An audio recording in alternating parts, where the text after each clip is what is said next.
and a happy new week from wherever you are joining us from. Welcome to a new week of Impact Dialogues.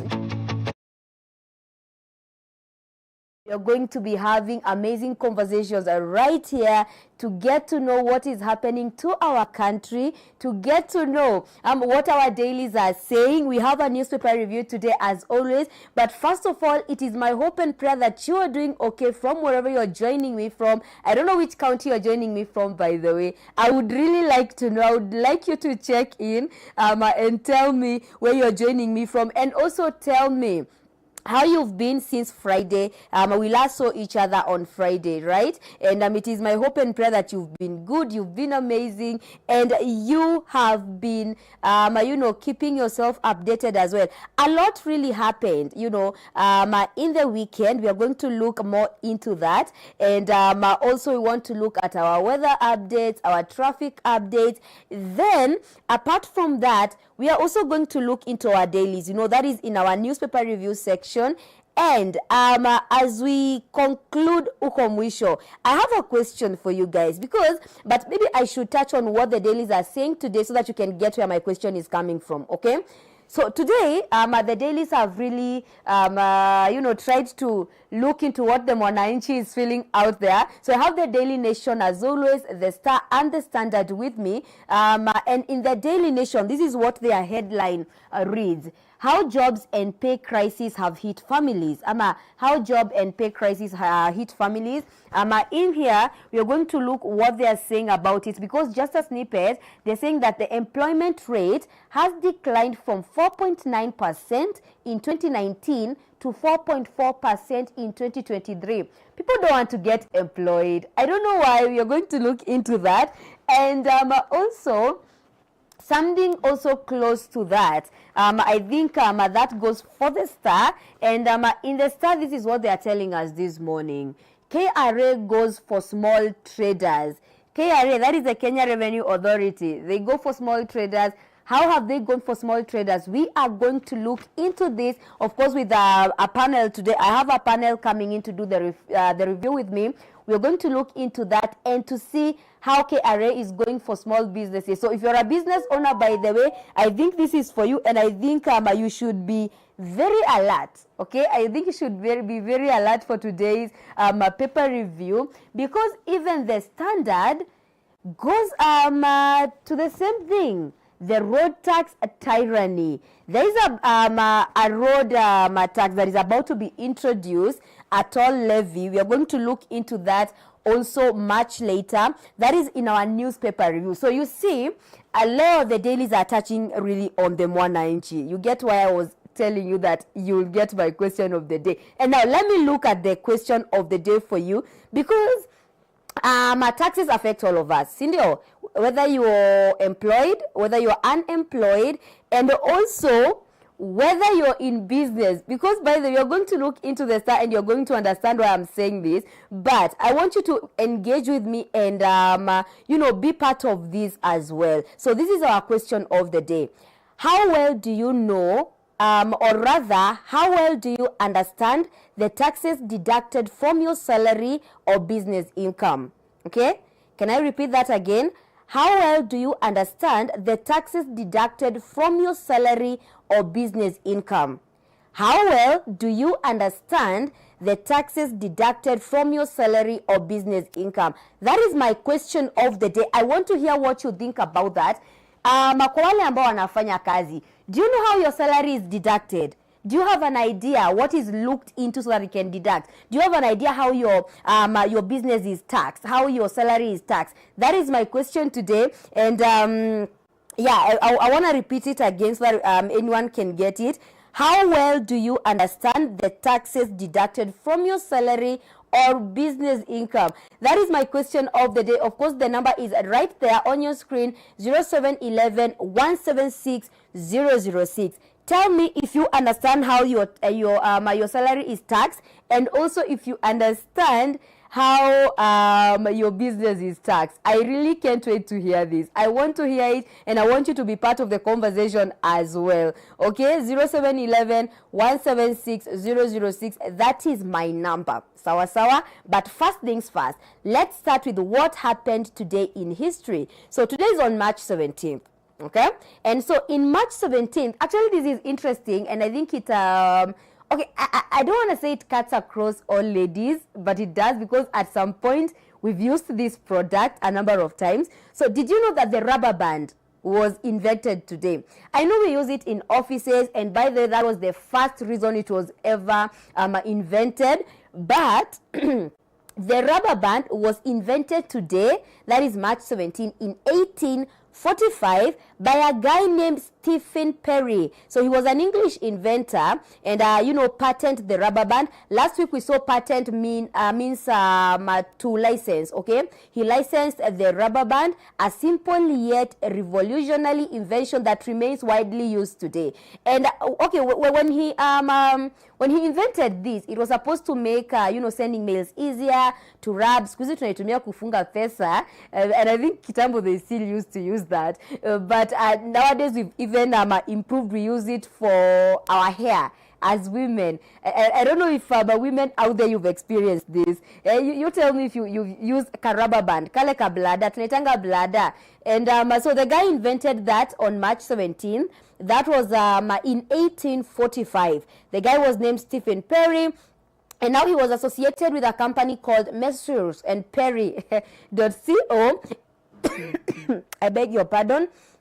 It was a London-based manufacturer of stationery and office supplies. That is why I told you that when it was invented, it was initially supposed to be used in offices. Ni venye tu human beings are human beings. You invent something, they always find something to do with it. And actually, I think maka watu walikuwa wacheza na blada. I personally nakumbuka tulikuwa tunaifunga, and then it looks like a rope, and then you just jump on it. So that was invented today, and its impact, of course, we see it now. It is used it has been used for postal services.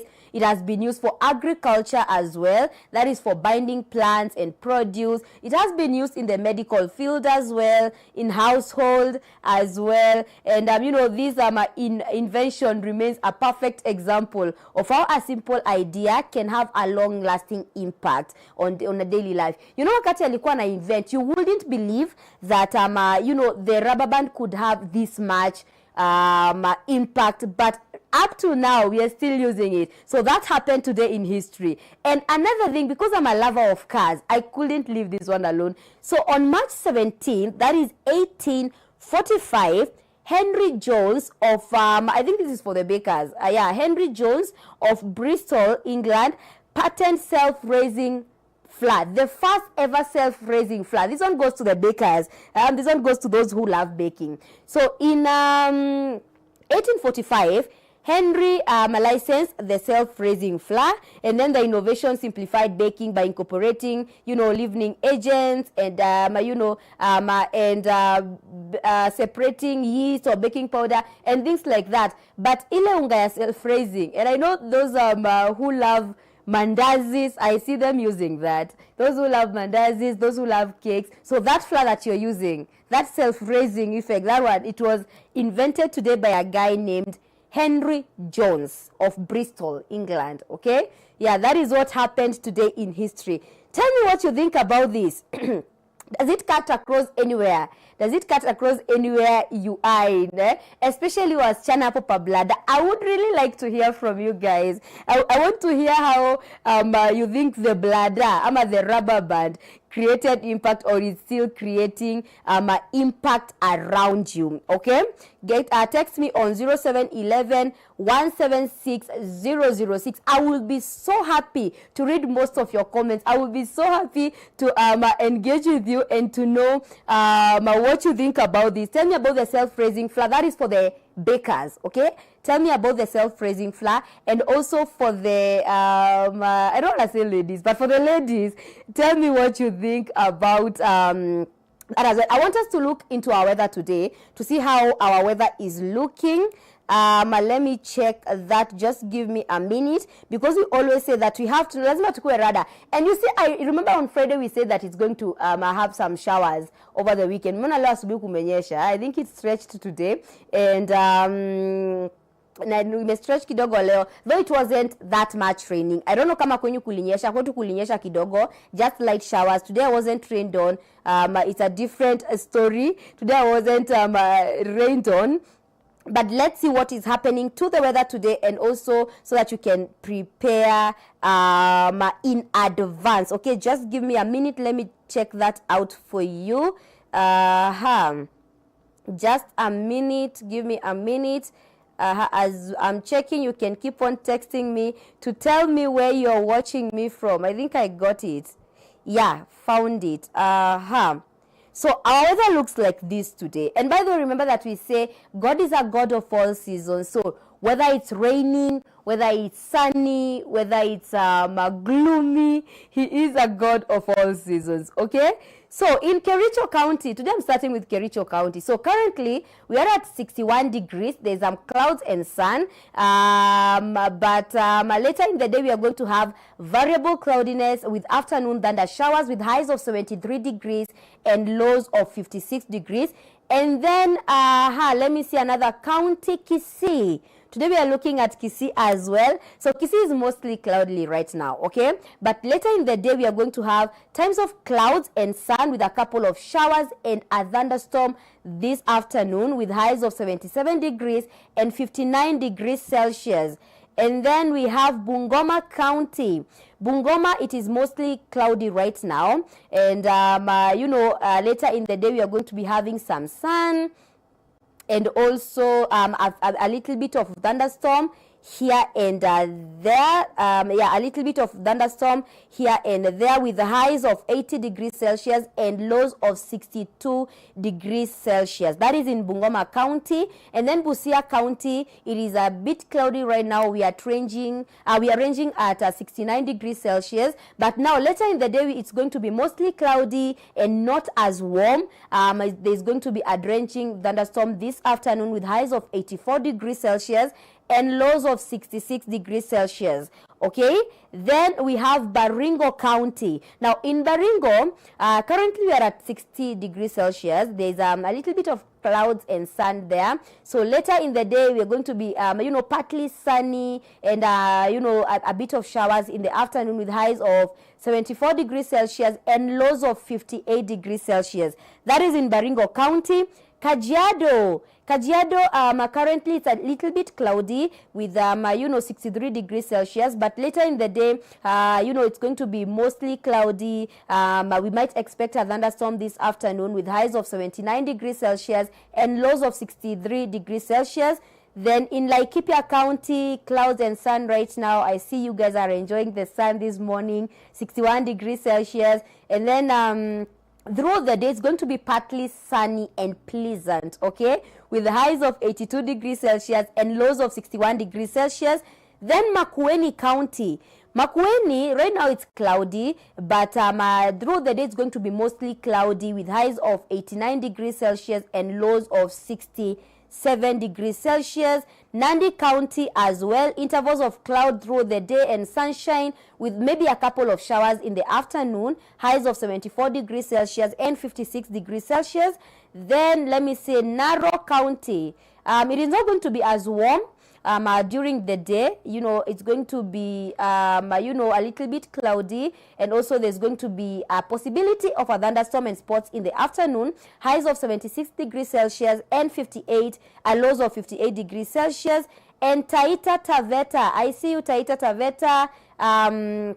Right now we are mostly cloudy, and throughout the day it's not going to be as warm, but expect maybe a thunderstorm somewhere along the along the day, that is in the afternoon, and with highs of 78 degrees Celsius and also lows of 66 degrees Celsius. That is in Taita Taveta.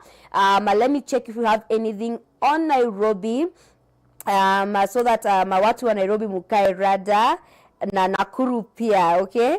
Let me check that, because if I don't read that, you're going to have a bit of a grudge. Na mimi sitaki mkuwe na grudge na mimi, okay? So in Nairobi, right now it's mostly cloudy. We are at 62 degrees Celsius. So in the afternoon, actually this morning, I think tumeshaona showers kidogo, but it's going to be partly sunny throughout the day with the highs of 81 degrees Celsius and lows of 62 degrees Celsius.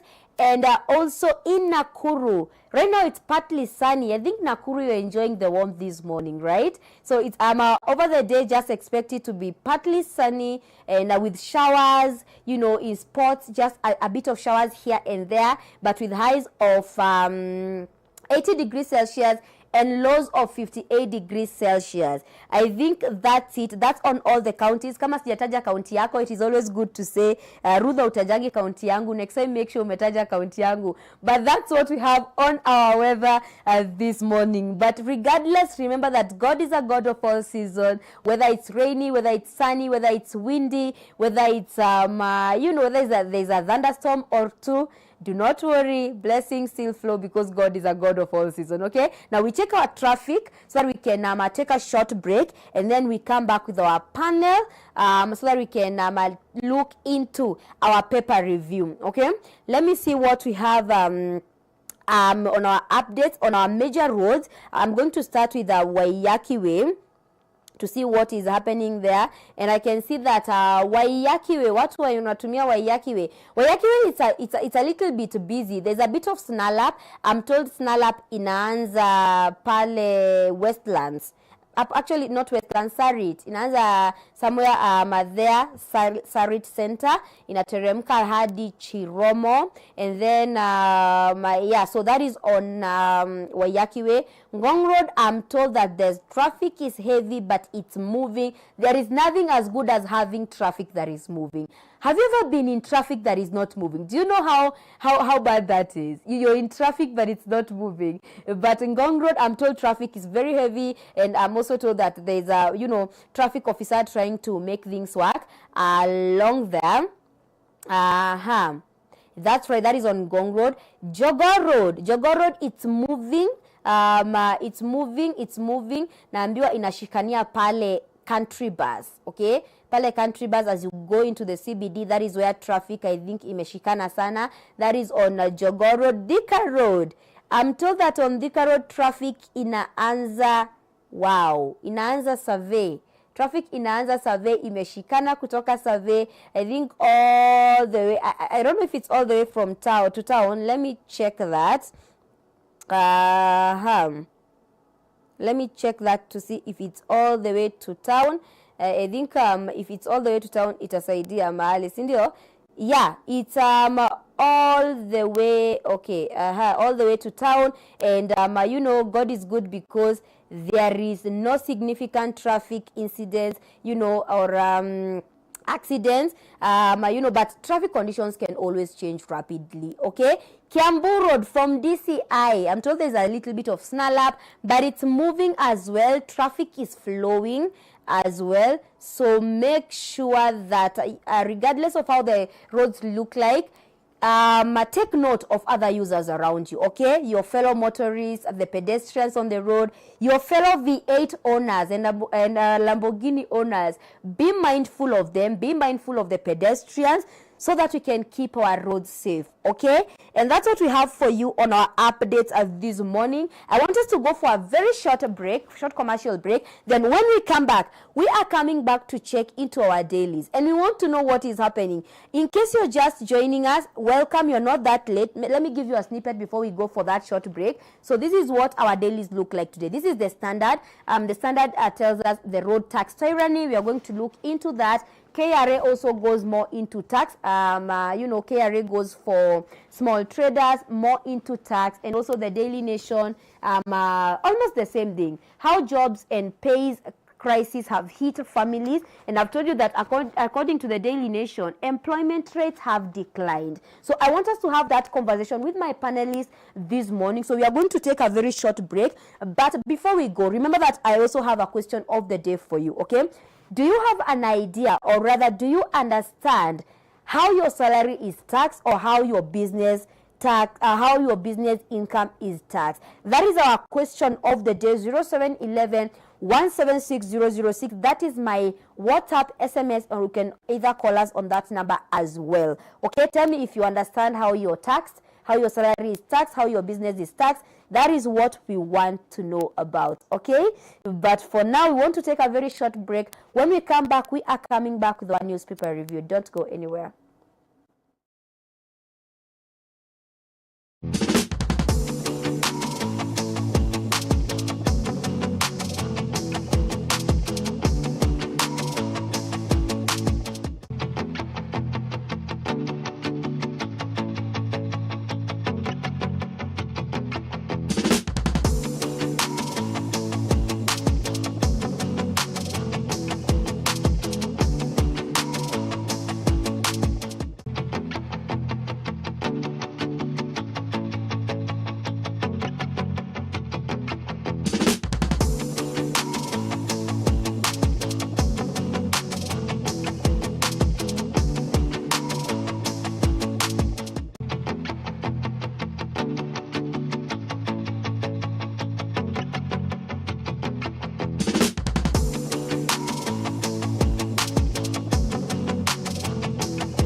This is the year to seek God more. This is the year to win souls. And this is the year to maintain a good relationship with your Maker. I am taking this great opportunity to welcome you to Mountain of Deliverance Nakuru, where every day is a day to have an experience with God. We have services across the week from Sunday to Friday. On Sunday, meet us from 6:30 a.m. all through to 9 a.m. for the first celebration service with Rev Mark Keitani. Second celebration service begins at 10 a.m. all through to 1 p.m. This is where you are fed spiritually. This is a church where you're appreciated, you are accepted. This is a place that your spiritual life is uplifted. On Monday from 5 p.m. all through to 6:30 p.m. as the Bible has commanded us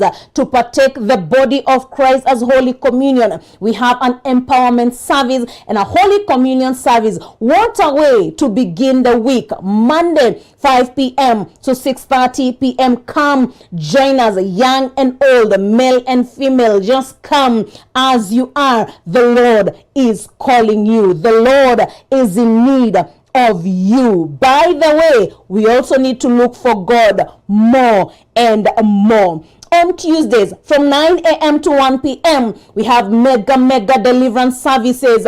There are those stubborn issues, stubborn things that are happening in your family, happening in your relations, happening at your workplace, happening in your ministry, and they need deliverance. It is one thing to be born again and another thing to be delivered. So join us every Tuesday at Mountain of Deliverance Nakuru for mega deliverance services with our priest Rev Mark Keitani.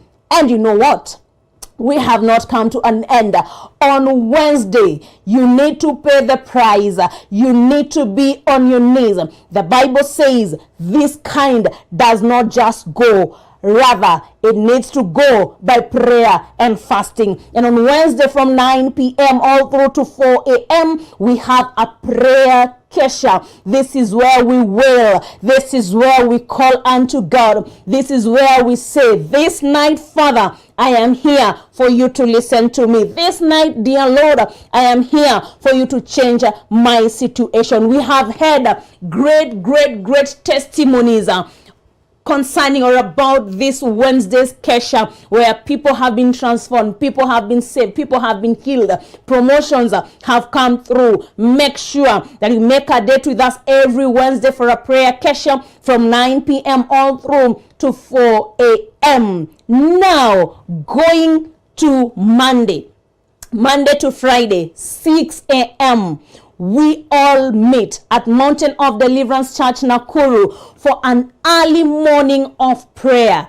this is the best way to begin your day. Before you go to the market, before you go to your office, before you begin your daily routine, it is important to begin with God. And as Dr. Oracle has said, it does not just go wrong, it begins wrong. So if you begin your day with wrong things, the day goes wrong. But if you begin your day with God, God walks you through.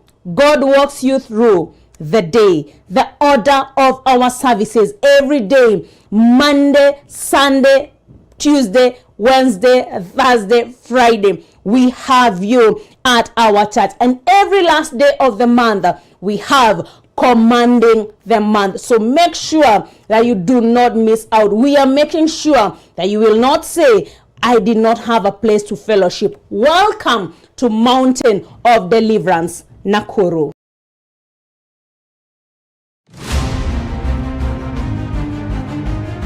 Fall in love with God is the greatest romance. To seek Him is the greatest adventure. And to find Him, it is the greatest achievement. And that is why I want to invite you to the greatest place where you'll find this love. This is none other place than Mountain of Deliverance Church, Nairobi. This is where you find people that will make you love God more. We are located along Moranga Road in Gara, next to Aqua Plaza building. And behind me is the roundabout of Parklands. When you are right here, you just come straight on your left-hand side and you find Fig Tree. And then you'll use the Safaricom Green Footbridge. 150 to 200 meters, you'll find our beautiful church, Mountain of Deliverance Church, Nairobi. Our service begins at 8, where we start with face-to-face with God. The man of God, Dr. Francis Oracle, leads powerfully in face-to-face with God. And exactly 9, our praise and worship takes over. We make sure that the presence is comfortable for everyone. We make sure the presence of God is all over in the praises and worship that are led. And exactly at 10 or 11 there, Mom gets in and start prayer, powerful prayer points for you so that your destiny will take shape. Anointing under which I serve. Upako ambao unatumika chini yake. Anointing under which I serve. Upako ambao unatumika chini yake. And I command every evil foundation na amrisha kila misingi mibaya that has troubled your life. Iliyoangaisha maisha It yako. shall bow today in Jesus' name. Inakoma leo kwa jina la Yesu. I said every evil foundation. Kila misingi mibaya. Under the anointing of this altar. Kwa upako wa madhabahu haya. I command that foundation to crumble and to bow down. And at 11, the man of God takes over to make sure that your spirit man is fed and make sure that your destiny takes a good shape. Every occasion requires somebody who knows how to say, Father, I thank you. A thankful heart is a fruitful heart, is a joyful heart. So I expect to see you this coming Sunday. Remember, this is where you find love, and love is found at Mountain of Deliverance Church, Nairobi. So see you then each Sunday. God bless you.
Are you a young mother wondering where to leave your baby as you go for your daily work?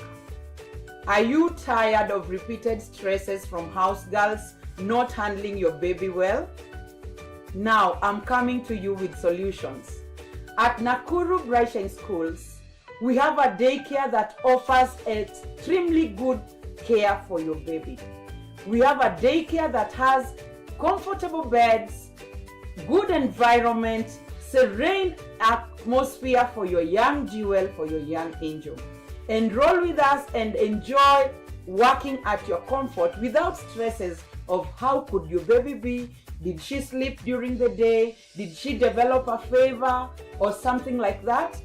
Join us at Nakuru Brighton and have stress-free life of working to build the nation and even to care for your child.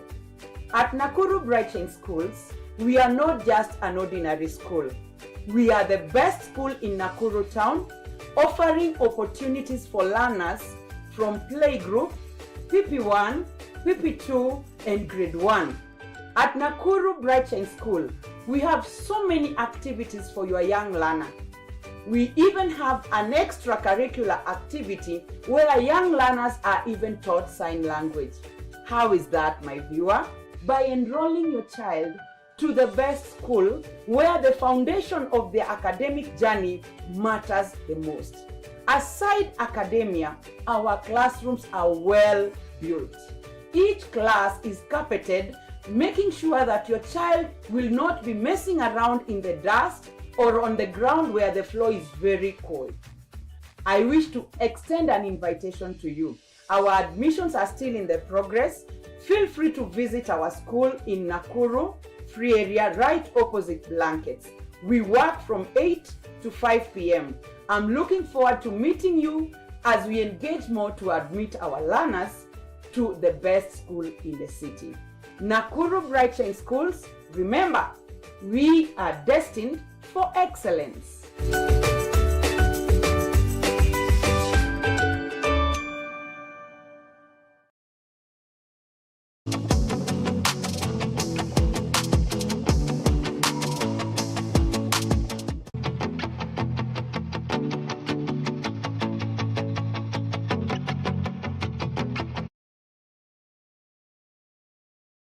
Good morning once again. If you're just joining us, this is the Impact Dialogues with me, Ruth Wanjiru. You've not missed a lot. You've just missed the weather updates, the traffic updates, and also our what happened today in history. So you've not missed a lot, but you're here for the main reason of this show, and that is for a newspaper review. I did give you a snippet of what the dailies are saying today, and with me here I have a gentleman, Jared. You're so much welcome to Oracle TV. Thank you. Yeah, it's your first time here, right?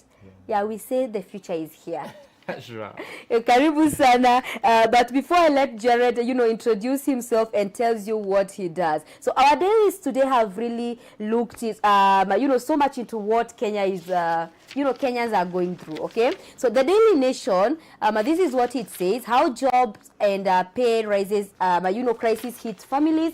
And then we have the Star telling us how KRA goes for, small traders. We have the Standard calling it the road tax tyranny, okay? And that is what we want to discuss today. But I don't want you to forget my question of the day, because it's relating to what our dailies are saying today. So do you understand, or do you have an idea how your salary is taxed? Or do you have an idea how your business is taxed? That is my question of the day. 0711-176-006. Let me see if someone has sent a message before we go to the newspaper review. Before I introduce Jared, let me see if we have anyone who has told us that. Let me see. Yeah. Good morning, Ruth. Mimi napatanga tu payslip. Hakuna mtu ashainieleza. Okay, it's a good thing. It's we are going to get there, okay? That is who? Kega from where? Kega from Laikipia County. Anasema anapatanga tu payslip, hajuangi I think one of these days we should invite a tax specialist to come and tell us some of these things. But anyway, before that, make sure that you answer my question of the day. Do you have an idea of how your salary is taxed and how your business income is taxed? Okay, we're going to get into that. But now, Jared, Yes. kindly introduce yourself to our viewers. Now, tell me what you do. Thank you very much. First and foremost, I'm honored to be here present at Oracle TV. By name, I am Jared Anuro Oye, Okay. born from Ndiwa, in Homa Bay County. Homa Bay County. A place called Kanyamwako Sewe. Okay. So Kanyamwako Sewe is where we have the great chief Gor Mahia, named after the famous club Gor Mahia. Okay. Yeah. You know your roots well. I proper. And then here in Nairobi, I'm from Karen Ward, Langata constituency, Nairobi County. And currently I am under Orange Democratic Movement Party Youth League, where I'm a member, a volunteer, and I'm working for the party, advancing the party ideology and position. Okay. And besides that, I'm also vying for a position in that youth league. Okay. Yeah, so when you say the future is here, not only at Oracle TV, but even for our country. So The future is here. Interesting. Yeah. And I'm sure you've seen some of our dailies today. I don't know which one caught your eye or which editor did justice today. The editor that did justice was Daily Nation. Daily Nation. Our job pays, our jobs and pay crisis hit families. And this, I think, some of us and a number of us, with the young people and the Kenya populace will agree that we have high dependency rate. You'll find maybe one pay slip feeds over 10 families or over 10 mouths. So when one pay slip is hit, a larger population is being hit. If you hit 10 pay slips, that's around 100 mouths being affected or livelihoods being affected directly or indirectly. So this one catched my eye. But still, the inside Kenyan politics, merry-go-round. So interesting. It is not a merry-go-round. Things come. The more the things change, the more they remain the same. And we'll agree that some are being done deliberately for our country. And it is not just a merry-go-round for the politicians or the political parties. But I believe these are done for our citizenry. Okay. And the Daily Nation caught your eye. Maybe if I could, bring the viewer up to speed with what is happening on the Daily Nation. Yeah, how jobs and pay crises have hit families. And up here they say, Jared, that employment rate has declined from 4.9%, that is in 2019, to 4.4% in 2023. And I think it was last week, we also had almost the same story, I think in the Standard, or I don't remember if it was the Standard or the Daily Nation, but how employees are now running away from employment to go ahead and open their businesses. Maybe, Jared, why do you think that the employment, first of all, has declined this much? I think first is the government policy that we have in place. At some point when this government was campaigning, they campaigned on better economy, bottom-up economy. And the bottom-up economy was pushed on the consumption level, on the consumption side of our economy, but not the production. We are seeing our industrialization failing. We have seen investors running away from the country to our neighbor countries. Obvious. At the end of the day, this must affect our employment rate. Besides that, I think the policy that we are having today on the taxes and so on, many businesses are cutting off the manpower that they are having. And we must agree that this, at the end of the day, will have to affect the job rate occupation or the job rate numbers who are there. Besides that, again, those who are employed, the taxes that are being meted, your pay slip. Someone feel that there's no need. You work, but the government always taking 50 or 70%. So you are remaining 30%. The 30% you are having or 50% that you are having, it can't sustain on your family. So maybe a number of Kenyans feel that maybe that I get, I better invest it. And of late, I'll also tell you there's a Ruth. I think it is for the past 2 months I've been seeing a number of people are even leaving for the Safaricom example. Yeah, They're leaving the till. They're coming to push like and this shows maybe the rate that they're being taxed or how the taxman is following them on the tills. And now, Jared, in your statement, I noticed that all this falls on the government, you know, and the policies that have been there. So maybe what should be done? Because now if you're having people not employed, that means that in terms of industrialization, we are going to have a gap there. So what should be done? Ruth, first, it is so unfortunate for a country, Kenya. Let me paraphrase what my party leader Raila Amolo Odinga, when he was campaigning for AUC, he quoted it very clearly that Africa has a very young population, and it is around 70%. Kenya is not exceptional. Kenya is having a very young population, and it's so unfortunate for our government of the day, first before we come to industrialization, that we are exporting labor all from our land to other countries, and this leaves us in a situation where we will not be able to generate the population that are so innovative. This is a population that is so informed, not only informed, but are also energetic to run the economy. They are the center of the economy. So what needs to be done first? We need to not only modernize our industrialization, but we need to have our industrialization at the center of our conversation. Because we are not going to create jobs on baking chapati and rolling chapatis on the tables. We need to have substantial and sustainable industrialization to employ these people. That is one. Second, we have industries in this country, Kenya. I'm from Sugar Belt. That is along the lake and the lake belt. Yeah, that's true. I'm from Sugar Belt. So I'll tell you, Ruth, that sugar industry, a good example, sugar industry has been failing, and a lot of sugar industries, we no longer see the films there, and that will tell you and give you a clear credit that our industrialization as industries are shutting down. But we're still consuming a lot of sugar out there. We import a lot. We import a lot. So when we import, first the farmers are affected directly. The employees in these industries are also affected directly. Again, I'll give you a good example. This I'm using examples. I may use example of coffee, tea, but let me use the ones that I'm so familiar with fish now. Like a good example with fish. Today, where we are 60 years after independence, the value addition that we are doing on fish is not being felt. We have never employed people in this industry.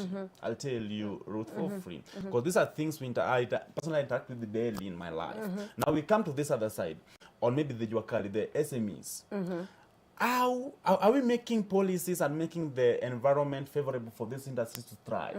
Or how many do we employ in these industries? How do we elevate them? So what the government needs to do, when they were talking about another Fuliza that was Asla Fund. It was another Fuliza because we were worried. I was like myself, I took it. It was 600 or 500. What can you do with a 500 bob or 600 to open a business? So the government of the day was on a PR stand. They were not bringing something substantive that could have elevated our economy. Better economy was good, yes, but it was being implemented wrongly. It could have been implemented on the production side of the economy, not the consumption. Not the consumption. And that's why you see President, instead of him talking of us growing wheat, he's talking of us consuming chapati. Yeah, so our economy, or instead of him talking of millers, he's talking of us rolling chapati. That's true. So this is where we are, the government policy that we are having in our country, I'll say that they have never implemented them rightfully, or we have never had implementable, sustainable, and reliable economic policies that could be in position to create jobs. And also today, the biggest giant that we are having is the pay cut, the pay crisis. And you know, I'm here, Jared, and in my mind, I'm like, so we've been promised that, you know, more jobs are going to be created. But now my question is, how are more jobs going to be created while people are leaving employment? How is that going to happen? Back to what I've just said. Okay. It is on a PR. Right? We want to contain the state is trying to contain the populace that we are going to create jobs for you. But in reality, there are no jobs being created. Which industry is creating jobs today? Where are they creating them? Where this is the same government that exports young people to Lebanon and Middle East, telling us again that they are creating job here at home. It is a lie. And for the past 2 years that they have been holding state power, how many have they created? Our president, William Samoei Ruto, is good at throwing figures. Is good at throwing figures without, I doubt whether he does research or his team give him factual figures that can be implemented. The other day when he was touring Nairobi, he was throwing figures to the youth in Mathare that's going to employ a bigger number. Where? That's the question. Where? You can't promise them jobs without telling us that where are they going to be employed. Okay, and you can get more of that story on page number 4 and 5 of this Daily Nation. So this is what they say. A shrinking pay for employees and job cuts have hit families hard as purchasing power for households has declined in the recent years. This is according to a parliamentary committee, actually. I think this was adopted in the House last week.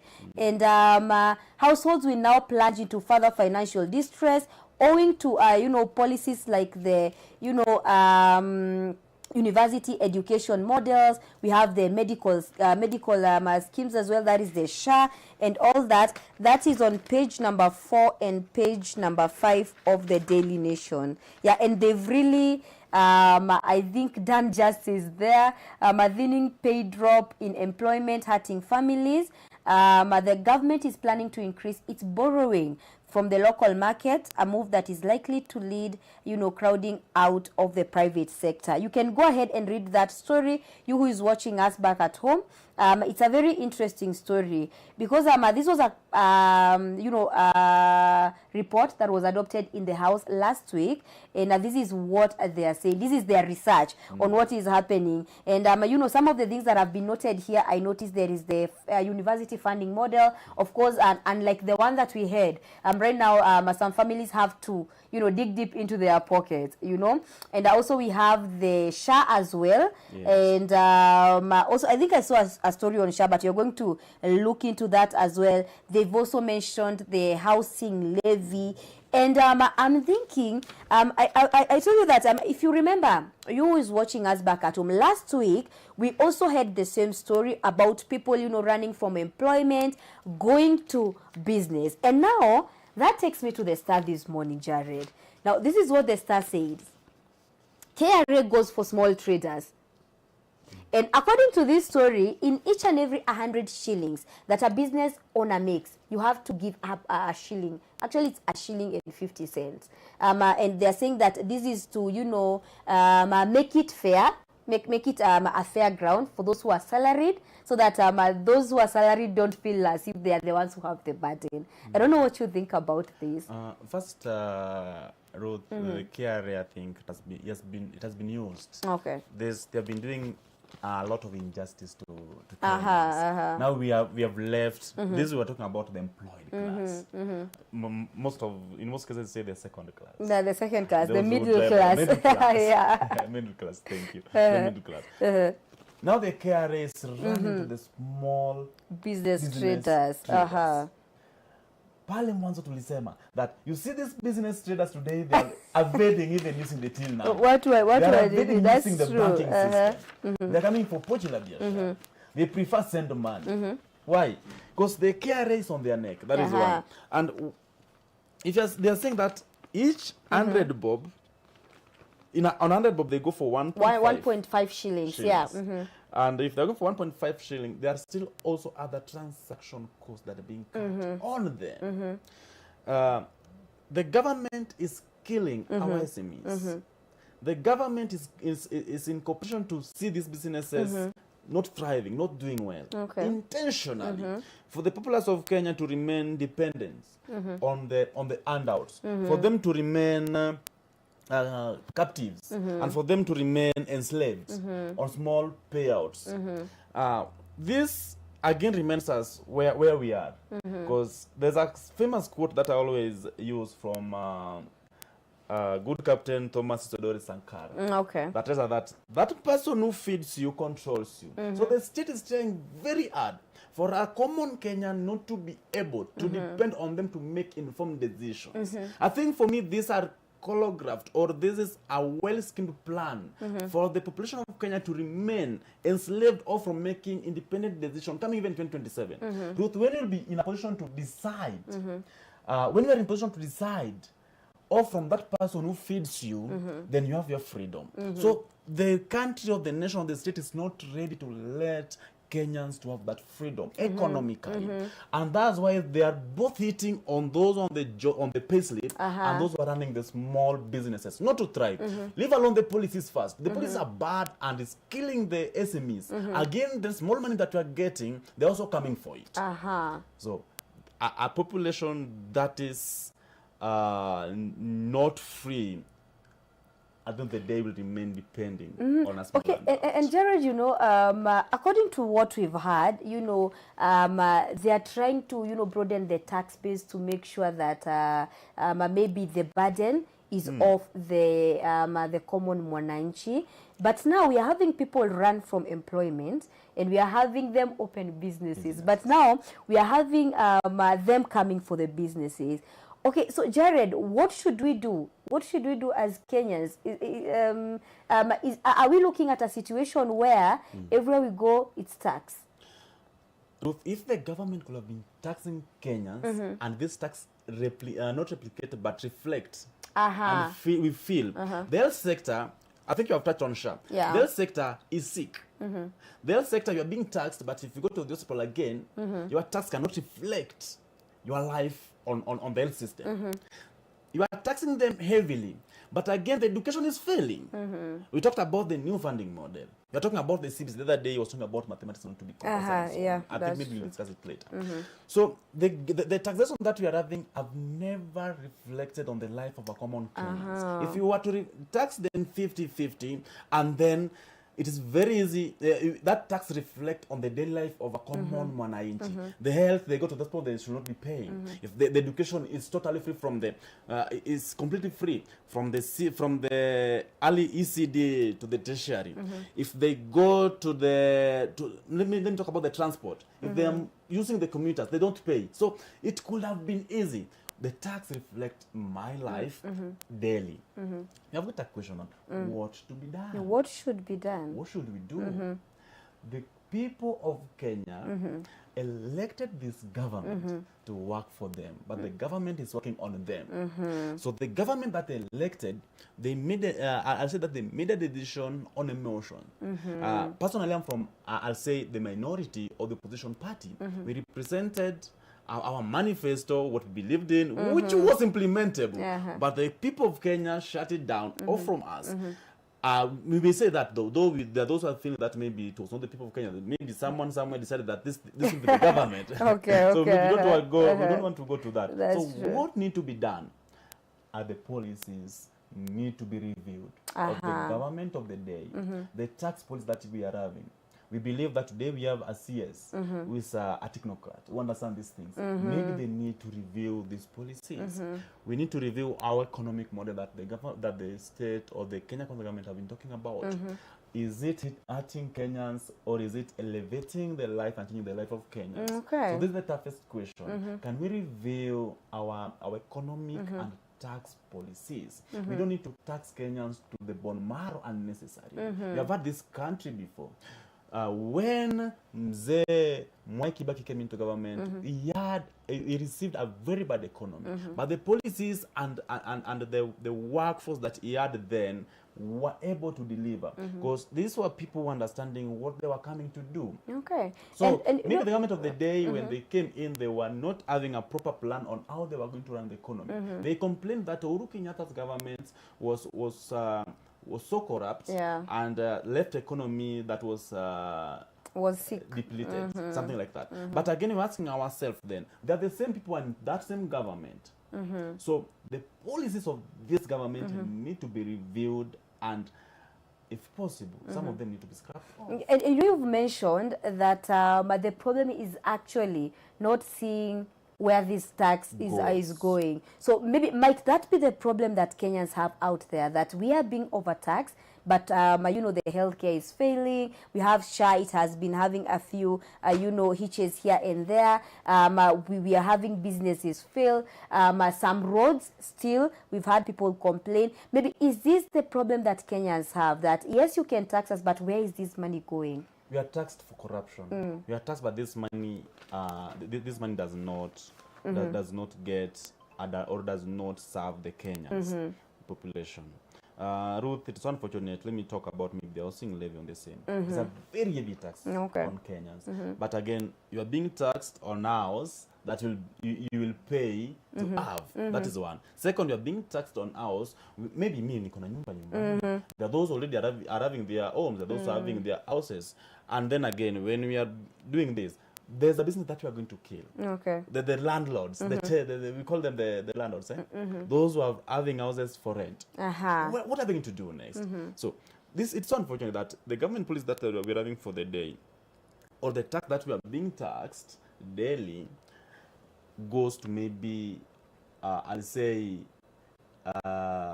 wind project that we can't see, we can't feel it, we can't feel where this money goes. And you know, that is interesting, because right here in the Star, by the way, that story is on page number 4 and 5 of the Star. Tax on SMEs, they've done a breakdown of tax on SMEs on the far end. And so as of now, 21 million numbers, you know, 21 million MSMEs have registered, okay? And 1.4 billion shillings is the tax collected from MSMEs, that is from July to December 2024. That is, I think, last year. Then, you know, targets, the revenue targets for SMEs is somewhere around 1 million shillings, 25 million shillings. Then KRA is targeting tax from SMEs to hit 25% of domestic tax from 13%. Now, 700 billion shillings is the amount that is lost to corruption each and every year. 700 billion shillings. That is the amount of corruption that, you know, the amount that is lost to corruption every year. And then, of course, we had this last week. The half-year tax collection of KRA right now is at 1.7 trillion. And you know, I want us to dwell on, you know, 700 billion shillings being lost every year to corruption. Jared, I think when, you know, when we were campaigning, we really said we are going to deal with corruption. And actually, one of the reasons that we've been told SHA has been changed from NHIF is to fight corruption. So maybe, why are we fighting this battle na hatushindi? Mbona corruption imetushinda kumaliza? They are corrupt. You Ruth, you can't trust Ayana to look over the sheep. The sheep. That is one. Okay. Then when you were campaigning, that is 2021, 2022, we had two camps. We had a liberated or a liberal camp. All right. Those who believe on integrity.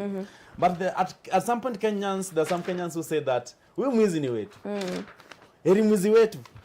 So at some point, I'll think this goes back to Kenyans. That Kenyans are the problem at some point.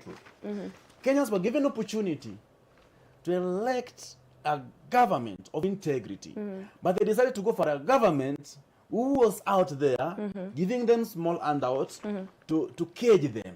That is one. 700 billion kwa mwana Kenya wa kawaida, hiyo si pesa kidogo. It's not a small amount of money. That's a lot of money that I'm pretty sure can do mega projects in this country. Where does this money goes? I think we remember President Uhuru Kenyatta was confessing that there's a lot of money which was being lost then. We put in some figure. A lot of money. Again, we are still having that continuity. So the problem that we are having, it's on our section, at Article 6 of our Constitution, that we have never implemented, on integrity. The day we implement that article, at some point, maybe in our generation, when we'll be at the helm of the leadership of this country, we'll make it a capital offense on corruption. We'll hang you or shoot you. Why must you steal from the sick? Why must you steal from the young who are yearning and thirsting for education? Why must you steal from a young person, young guy there who's just selling smoky and mayai? Why must you steal, and you you have surplus on your end. Okay. So at some point, it need to be there. At some point, Ruth, you just need to go the Singapore and China way. You make corruption a capital offense. We shoot you or we hang you. You're still from Kenya, still A from the sea. capital offense. Yeah. Okay. And you know, this has been a big problem in all the regimes. You know, in the time of the late President Mwai Kibaki, we still had corruption. You know, in the regime of the former President Uhuru Kenyatta, we still had the issue, and now we are still facing the issue in the current regime of President William Ruto. What is it that we are not doing? We are electing corrupt leaders. We have never elected It starts from the ground. Leaders of integrity. Corruption have been made to be part and parcel of our life. So the country must make that tough decision on how we're going to deal with this thing. Okay. And one of it, either jail you for life, the way we are putting it, because today they're saying we don't have capital offense in our country or constitution. Why can't we get them for life? That is why. Why can't we froze the account and take this money or this resources back to the state? Why can't we do that? Again, we all know that the state trades with state, or the state personnel trade with the state, which is so unfortunate. So there's a lot of syndicate and corruption that is well webbed in our country and in our government. We must take that, and as some people say, we love to take that unpopular decision because it is a few, not all of us. It's a few. We remember Michuki then, when Michuki was implementing the laws. Yeah. the laws. We just need to do the small things in bigger way. The police officers were taking bribe. It's okay, but why can't we go for the big fish? All along, you have been seeing the state. How do we call them? The state. The Ethics and Anti-Corruption Commission. Okay. They have been going for the small fish all along. They have been going for MENA. Why can't they go And for their the sharks. big fish? Their sharks. Just 2 or 3. We'll set a very good example for the rest of them. And again, when the big fish is eat properly, the small ones will have to be scared away and toe the line. So for me, we just need to take that unpopular decision and go for the big fish. And again, lastly, I think on our justice system, you don't need to take that long for us to have the economic cases or the corruption cases in the court, because they always also bribe their ways out. So even our justice corridors are also very corrupt, and that's why today we'll say that the former president of LSK, that is Harvey, have been doing a pretty good job following up the corrupt judges and magistrates. Kenyans need to join hand. It need to start with me and you. It need to be on the pulpit as well. It need to be preached there daily. And as much I think I will maybe go into it. They were talking about pulpit, church, and politics. Yeah, that's this true. is one of the things that need to be taken a campaign that need to be moved organically. From the bus stations into the buses, from the church entrances into the church, from the mosque entrances into the mosque. We need to take it everywhere, to the markets, everywhere. That we do this, then these are the repercussions. That is true. And I think, you know, the best way to fight something that has been eating you up is to find the root cause of it. But you can get that on page number 4 and number 5 of the Star. You can see, you can go ahead and read there. There's really detailed, you know, details on how the KRA are going to be taxing, you know, businesses. That is, and you know, you've mentioned something about the pulpit, and I think yesterday, in a very a long time, we saw the Archbishop of the Anglican Churches of Kenya, you know, take a step forward. You know, we've been having our pastors say we don't want politics on our pulpit, we don't want this on our pulpit. And yesterday, I think the Anglican bishop stepped forward, and he gave us you know, a way forward. I don't know what you think about that. To me, it is the right direction. We must separate church and politics. Pulpit is holy and ordained. They are always coming to the pulpit to throw abuses and tenable words, and also lie. before the congregation on a holy ground. To me, it's a milestone if all churches, all pulpits need to be respected. That is one. Second, at some point, some of our men of cloth have also been part of this problem, and we must agree. If we take pulpit for granted, this is the only hope. In fact, if you remember the struggle for the multi-partyism, Bishop Timothy Njoy and his comrades from the church, they were at the center of our liberation. Church has always been the alternative. When there's no opposition, when there's no voice of reason, we look up to the church. But if the church is captured by the state, that this is the end of us. And we can also remember clearly, Ruth, that some of us felt disappointed when church was used as the campaign podium for 2022 and 2021 elections, which was so unfortunate for us. And they've been continuing with that. They come into church, lie, go away, and scot-free. They come into church. At some point, you feel even maybe some churches are for money laundering. They come to church, give very big amount of money. That cannot be explained. Why is the state investing in church? Why can't you invest in industries and leave church to do its purpose of overlooking this government and offering alternative voice? It's only the church that can open up and speak about these ills that the government is doing day in, day out. It's only the church that have the guts as well, because this is where we get hope. This is where we are. So if the church is going not to have a clear distinction line between church and politics, it will be the end of this country. And maybe to mention a few of the ministers that we respect so much, Minister Martin Luther King, he stood out very strong from the pulpit to fight the racism in USA. So it's the same thing here back at home. If the church stands strong against untenable politics on our pulpits and corruption, then we'll be on the trajectory of winning this war. The one that we're talking about in the corruption so on. So to me, pulpits need to play their role. Should be respected. That's true. They must and play I, their and I think the Archbishop Ole Sapit I took that stand yesterday where he bade the former Deputy President Rigathi Gachagua. We had Kalonzo Musyoka at the service. I think I also saw our Governor Johnson Sakaja in the service. There were a lot of politicians in that service, and he went ahead and directed that politicians would not be allowed to speak inside any Anglican church during services, that maybe once the service is over they can speak outside.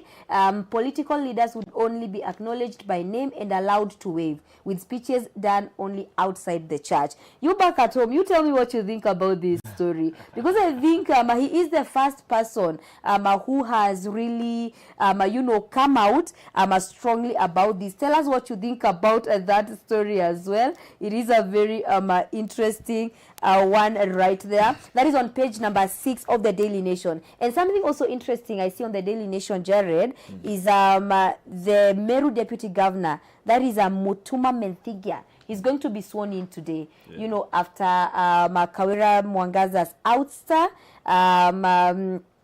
He's going to be sworn in today, and we are waiting to see if maybe there's going to be change in Meru County. Ruth, before maybe we leave the pulpit, in the congregation before Jesus Christ, we are all equal. We are all equal. Sometimes I wonder to myself, why are they being given higher seats before before our Lord Jesus Christ? We are all equal. So I doubt whether at some point here we'll agree that then in the Bible we were having ordained kings. Yeah, okay. Do we have the ones who are in the country are not ordained? Some point we may also misuse the popular quote that it's God who chooses the leaders. No, the ones who are having, I'm doubting if God is there to choose these leaders. They just do their things and get themselves there. Back to the Meru thing. Okay.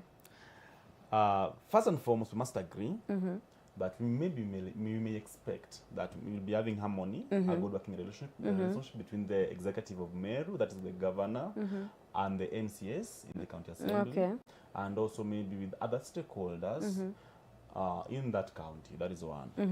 Second, on the Meru County politics, Yeah. and now that they are going to have a new Governor, governor in place, we may be having hope that apart from their money, maybe now they'll settle down now for development. They've been having pull and push, and the people who suffer is not even the leaders. Are the Monanchi, the Meru people. So the Meru people have been expecting, I'm pretty sure, the development in their region that has, I'm pretty sure, have been stalled for long. So we expect maybe a change now. The people may now get services. Yeah. Lastly, I think Mutuma, Taiga, Mudhengia. I don't know if it's Mudhengia. Mudhengia or Mudhengia. Mutuma Medhingia. I'm Let me hoping use watu wa Meru, I'm hoping me pronounce jina ya your upcoming governor vizuri. Yeah, Mutuma Medhingia. So Medhingia, I'm pretty sure that when they were campaigning with Kawira Mwangaza, now the former governor, they had a plan. Yeah. And in case, I think anytime that we always pick the deputy governors, we pick those who are capable, who are qualified to be governor in case anything happens. Yeah. And the same way we do it with the deputy president and the president.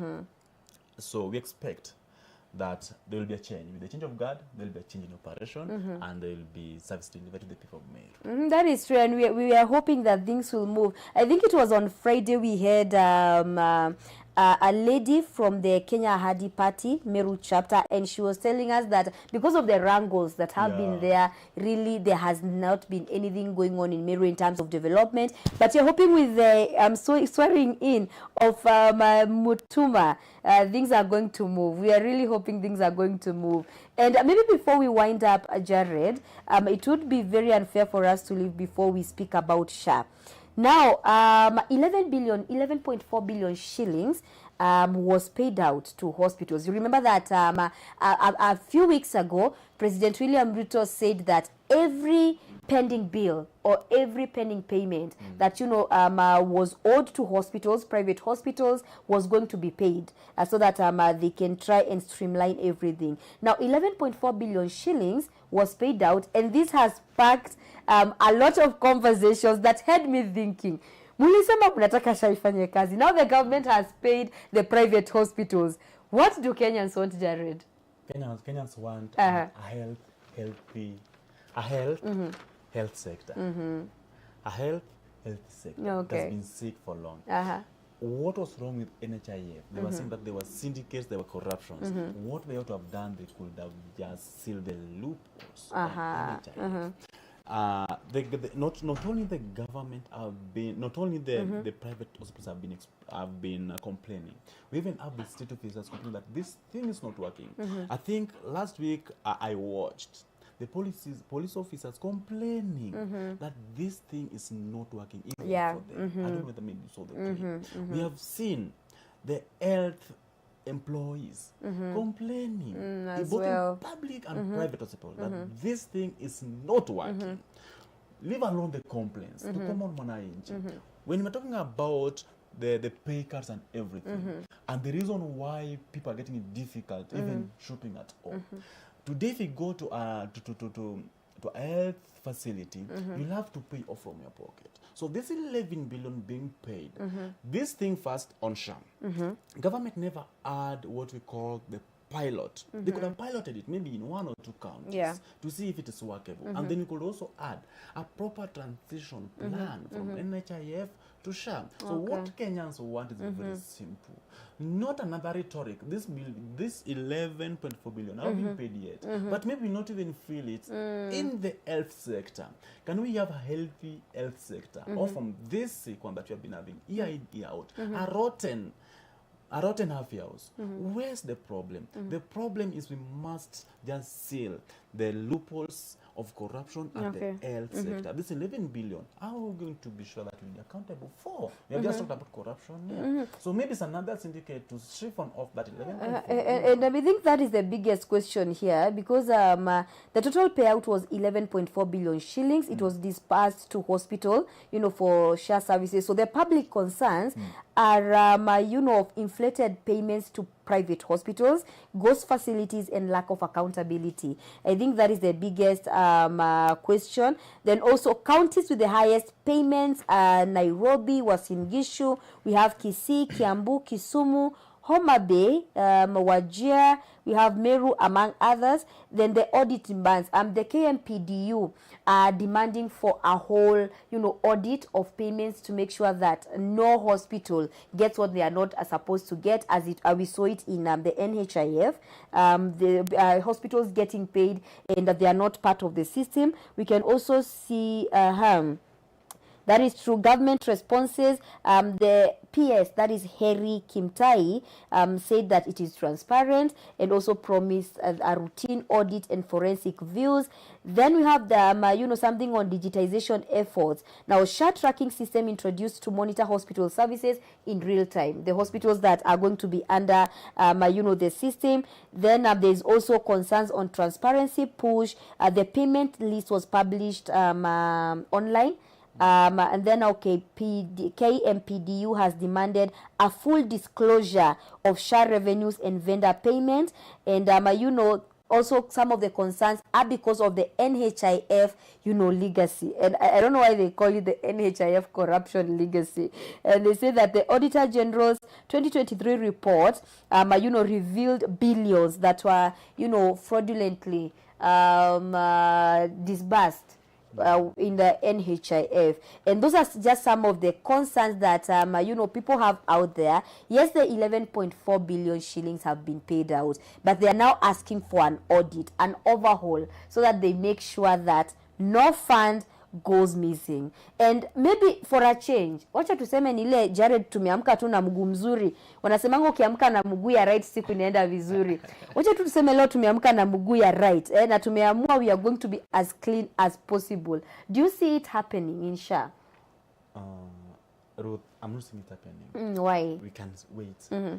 From what KMPDU have just said, they're very clear. They need the audit. We need to know who is paid and who's not being paid. We also know that some of the state officers are the owners of the not CEOs, but they're owners of some of the facilities. So it is a business maybe. And then they also have ghost facilities, that's like schools at some point on the capitation one. So we may also be able to have ghost facilities that may be paid. They're on paper, but they are not there actually. So they are there on paper, not on the ground. They're not serving anybody. We have hospitals with just a structure, with no doctors, no medical, there are no medicine, there's nothing. Just a bit of structure, not operational, but they are receiving money. So that's, I support wholeheartedly that maybe if we do a proper audit on who's going to get what, and is it an hospital that is operational.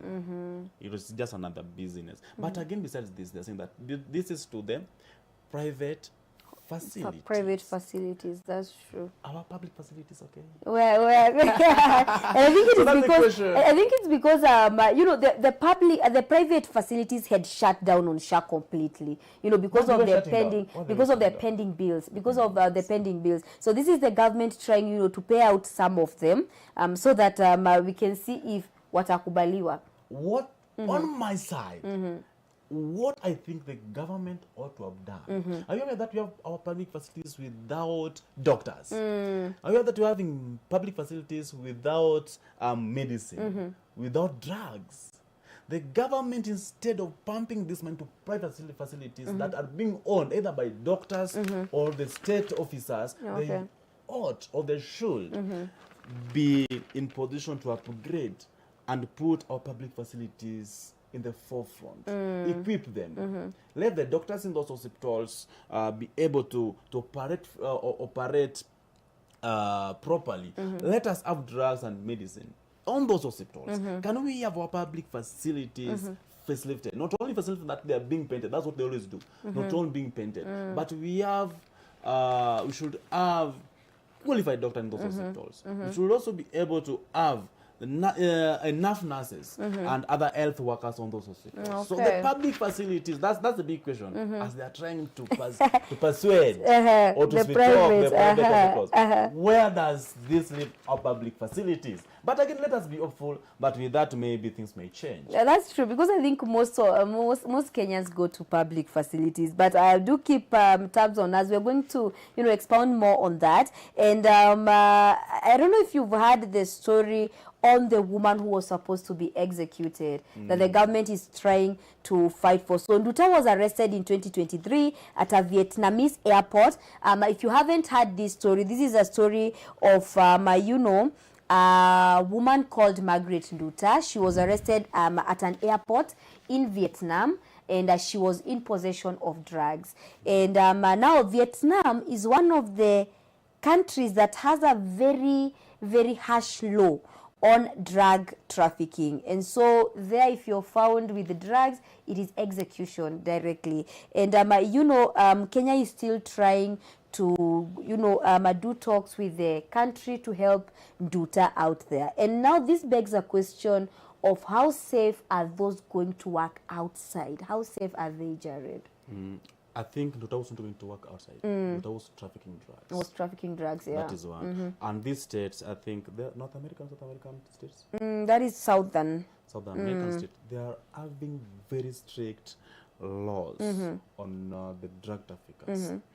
And when Nduta was arrested in 2023 with the cocaine, she was, from what we have been reading, seeing online and trying to dig deep into the story, Nduta was persuaded by a guy saying that he doesn't know it's called John. Yeah. And he was paid good amount of money. I think around 108,000. Yeah, 100 and I think 68. Yeah, 178,000. Yeah, it was around one good amount of money. So Nduta was paid that money, thousands of money, to take a bag, a suitcase that he didn't know what was inside. What was inside, yeah. So that's from the side of a story. Though I'm pretty sure that Kenyans and our viewers have been going through it and have seen it. But now there are two things here, that the state is trying to intervene for her not to be executed. That's true. Or for her to be deported back home. Let her just be served back here at home. But you also know that here at home she'll be walking scot-free. That's true. But again, life is sacred. My heart goes to the family. Has a close kin, a daughter. There's someone she was saying that she would love to see her daughter maybe before the execution. That's true. So we are humane, and we are praying that may the Vietnam government, as the PS corridor was putting that they are in talk, if maybe they reach an agreement for her to be repatriated back home, for her to be served justice here at home. And again, this also should be a lesson to our Kenya population. That's true. That in the shoddy deals or the shortcuts, the repercussion may be much bigger. But again, this again comes to our state. Why must a Kenyan take such a risk? Things are not okay at home. Languishing in poverty. I was seeing the mom. You can see the mom there. Yeah. And so on. That shows you the state of their home. So I think she was just trying to make the ends meet for the family and change maybe the home. Moved off from the poverty line and everything. So from my end, the state need to intervene That is humanely, true. and if possible, we can exchange Nduta with the corrupt leaders that are in this country. That's the clarion call. If Nduta must survive, we can have talk with the Vietnam state for us to have a sweep. If you can have With the Nduta, then corrupt we give them leaders. just one of the corrupt leaders That's to true. be on the other side, Yeah, and to show the world how corrupt our country is. Okay, we can get that on page number 5. Read that story. It's a very sad story. And the mother saying that her daughter went abroad to look for work. Now she's being sentenced to death. We are pleading the government to intervene. And we did say yesterday, P.S. Coril, saying that let me say our, because it's our country, our plea is under consideration. And her name is Madam Hang. Yeah, Madam Hang, that is the Foreign Affairs Deputy Minister of Vietnam, saying that they are going to consider it. If she comes to serve the sentence here, at least she'll be closer to home. But do follow up on that story. You can read that on page number 5 of the standard, of the standard. It's a very sad story, and I think this is a clarion call to all Kenyans. You know, when it's about going outside, you know, to look for greener pastures, first of all, make sure everything is okay, everything is safe. Do not go transporting something you don't know. There's something you asked me a question that are okay. Kenyans working outside safe. they are not safe. Truth, they are not safe. A number of our Kenyans we have seen, those working through the agencies, you go searching for not even a greener pasture, because at home there's no green pasture. So we are from a brown pasture to a worse you pasture. go to another one. Okay. So the worst pasture that they always most of the ones in the Middle East. You have seen the Kenyans coming back in caskets, coming back in coffins, coming back lifeless, which is unfortunate, because we are not having proper contract with these states. That is one. Second, we all know that Waarabu wanatuonanga sisi wa Afrika ndio kwa Kiswahili. Waarabu wanatuonanga kama second class human being, which is unfortunate. They don't treat us humanly. A number of them, most of the ones who employ these jobless Africans, but now to be specific, jobless Kenyans. Another thing, as we have been putting it here, it's unfortunate that the government is exporting labor. It's just like the slavery. Let's government create job here back at home. I'm pretty sure Nduta could have not got us in such scary situation, which is unfortunate. Kama kazi ingekuwa hapa nyumbani, na sidhani kama angeenda huku nje kujitafutia. So can our state be able to build capacity and be able to employ Kenyans here at home instead of taking them outside the country? Lastly, on the same, in something so, to me, so I take it so personal, because leaving your home country to go search into another country shows how we have not been building capacity. And again, we also know that these people who are living, Dr. maybe is a qualified, I don't know what she has studied, maybe it's a qualified personnel somewhere, but she goes out there to do a virtually different job. Maybe a nurse, nursing, no, they're saying nursing, those who are staying with old people, the sick and so on. The home care. They're not the nurse, the home care. Home care. Or they're going to cook. There's some of them that they get into other activities that we can't mention. No, which are so unfortunate. So the state just need to step up, create jobs here back at home instead of exposing our young population to such cruel jobs outside there. Interesting. Now you can go ahead and read that story on page number 5 as we await to hear if the Vietnamese government is going to consider our plea to let Nduta come serve her sentence here. Now the producer tells me that we are running out of time, and make sure that you get any copy of this daily so that you can get a hint of what is happening. We normally say that we are in this world but not of this world. For you to stay in this world, you have to know how this world works. You have to know some of these things. If you're a business owner, I'm recommending the stuff for you, by the way, because in there you're going to read more about the taxes in there, and that takes me back to my question of the day. Do you know how your taxes your salary is taxed? Or do you know how your business income? Jared, do you know how your salary is taxed? Because we noticed that most Kenyans just get taxed. Yeah, akishakatwa. There's someone mwenye ametuambia akishapewa payslip imekatwa, hiyo ni hivyo. It doesn't follow. Let me talk on behalf of jobless Kenyans. Of jobless Kenyans. I don't have jobless Kenyans. There are Kenyans who are just, they don't know how it is being taxed because they don't want to know. But they're qualified. Yeah, so it's so saddening that we have Kenyans who are having payslip but they don't know how it's being taxed because they are not seeing it being reflected in their life.